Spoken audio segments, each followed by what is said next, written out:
Yeah, just went for a walk. Nice day for it, quite mild, but overcast, but not too sunny, not raining. Come to my favourite park on Ferry Road, and usually I'm here by myself. Usually there's not one other person here, but today heaps of people. Can't even get some peace at the park. My little meditation spot. I was thinking on my walk here about just how easy it was for the government to get everybody to stay at home with no real evidence of anything actually being wrong, with no real evidence of any real contamination, or any harmful contamination, anything that's actually going to be of harm to your average citizen. But yeah, just grateful today. It's a Sunday. Grateful to be a believer, I suppose, that God gives me some peace. That even if our government is plotting some things that are going to take away our freedom, that that I know there's going to be a good result no matter what happens. Even if Satan is running our government, which I suspect he does, runs all the Western governments and lots of the other governments too, and I just think that maybe it's just another sign of the end days. And when I say end days, it's at the end days itself. I believe will be a long process, and there's going to be a lot of suffering involved. Lots of things that are obviously wrong in our faces that we can't do anything about. Lots of evidence that people just deny because it's going against the grain, and they don't want to go against the grain. One of the most successful things our modern society has done, really, is got people to accept the unacceptable just because they think everybody else is going to do it. And I used to stand up for all that stuff that I believed in, and I still believe in some of that stuff, and and I put a lot of energy into it, recruited people, did political protests, did flyer drops, did all that stuff. And all it really did was show me how powerless I am in a society that's so stuck in its ways. That especially when you've got the media, who I believe have no good intent at all.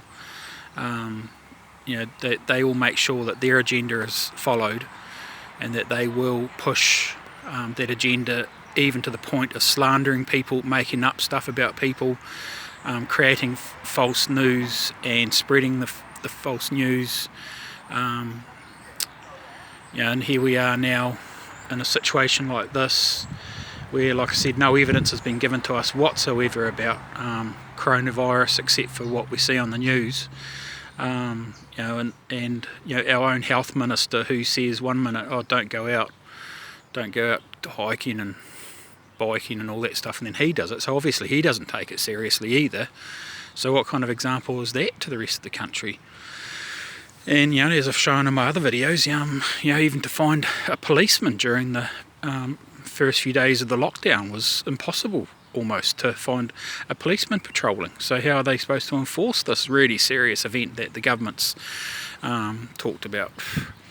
So all these issues are worth pondering, and then I have to keep reminding myself that it's actually if it is the end days, instead of worrying about that stuff, instead of talking about it on Facebook and getting into big long debates with people, and I actually need to just pray and focus on God and be kind to my neighbours, to my friends, to people I love. And that's one thing that I'm not going to obey the government on. They're not going to break me up from my community.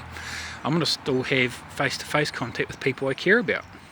And it really was a communist doctrine, an anti-Christian communist doctrine, to make people make their government and the state of their society be the most important thing, more important than their families and their social networks, their tribal connections, their their friend networks and all that stuff. And just with the a couple of big speeches on TV, our government has succeeded in doing that. They have succeeded in telling us that we can't see our own loved ones face to face because of this virus that's no more harmful than any other virus we've faced. There's still people dying of all sorts of other things that they're still not caring about. Even starvation, on a world scale, is huge. People dying of starvation, and real basic medical things that could be treated with a little bit of resources from these countries, and yet those things are still carrying on, and our government included are participants in that world, those world issues, because they follow the UN, who isn't looking at what's good for people, really. They're just looking at some kind of agenda, and I believe it's an anti-God agenda. But here I am in this beautiful park. These are the little things we've got to take advantage of, is this beautiful nature, this beautiful scenery we have in our country. They can't rob that from us, even though they've told us that we can't go and enjoy those things. If the health minister can do it, then the rest of us can do it too. So I'll leave it there, thanks.